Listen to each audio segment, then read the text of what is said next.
7.1.4 Martin Luther और धर्म सुधार। मार्टिन लूथर जर्मनी के एक पादरी थे जो इस निष्कर्ष पर पहुंचे कि बाह्य कर्मकांडों के द्वारा मोक्ष पाना असंभव है।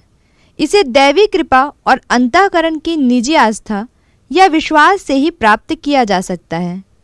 उन्होंने सन 1517 में पोप द्वारा जारी माफीनामा के विरुद्ध 95 विचार बिंदु जारी किए और कहा कि न ही पाप से इस तरह मुक्ति पाई जा सकती है और न ही ऐसे बाह्य कर्मों से मोक्ष पाया जा सकता है। देखते देखते लूथर का दस्तावेज छपाई की मदद से दूर दूर तक फैल गया। जनसाधारण से लेकर शासकों ने भी उनका समर्थन किया। पोप ने सन 1520 में लूथर को धर्म से बाहर कर दिया और उन्हें अधार्मिक करार दिया। उसी वर्ष लूथर ने 3 पुस्तकें प्रकाशित करके अपने विचारों को जन सामान्य के बीच फैलाया। बाद में इस विचार ने प्रोटेस्टेंट संप्रदाय का रूप लिया। लूथर के पक्ष में व्यापक जन समर्थन को देखते हुए राजाओं द्वारा उनके खिलाफ कोई कदम नहीं उठाया जा सका। जर्मनी की कई छोटी रियासतों ने अपने कैथोलिक सम्राट पर दबाव डाला और सन 1555 में प्रजा को अपना धर्म प्रोटेस्टेंट या कैथोलिक चुनने का अधिकार दिया। प्रोटेस्टेंट संप्रदाय दरअसल एक संप्रदाय नहीं था। उसमें लूथर, कैल्विन, ज्विंगलिंग आदि के विचारों से प्रेरित अनेक धाराएं थीं। अब प्रोटेस्टेंट संप्रदाय की मुख्य विशेषताओं पर विचार करें। हालांकि प्रोटेस्टेंटवाद में अनेक धाराएं सम्मिलित थीं, फिर भी उनमें कुछ समानताएं हम पहचान सकते हैं। पहला तो यह कि वे मानते हैं कि मोक्ष किसी बाह्य कर्मकांड से नहीं मगर ईश्वरीय कृपा और आंतरिक विश्वास से प्राप्त हो सकता है। इसका यह भी मतलब था कि मनुष्य को किसी पादरी या उसके द्वारा किए गए कर्मकांड की जरूरत नहीं है। वे यहाँ तक मानते थे कि हर ईसाई खुद एक पादरी बनकर ईश्वर से संपर्क कर सकता है। प्रोटेस्टेंट संप्रदायों ने यह भी माना कि धर्म की व्याख्या के लिए पादरी वर्ग पर निर्भर न होकर हर ईसाई को खुद बाइबल का अध्ययन करके अपनी निजी व्याख्या करनी चाहिए। इसे संभव बनाने के लिए उन्होंने बाइबल का प्रादेशिक भाषाओं में अनुवाद किया और छापाखानों की मदद से जन जन तक पहुंचाया। सन 1522 में लूथर ने बाइबल का जर्मन भाषा में अनुवाद किया। इन सब बातों का प्रभाव कैथोलिक चर्च पर भी पड़ा।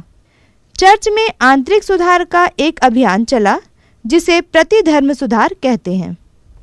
असीसी के सेंट फ्रांसिस चर्च में गरीबी की वकालत।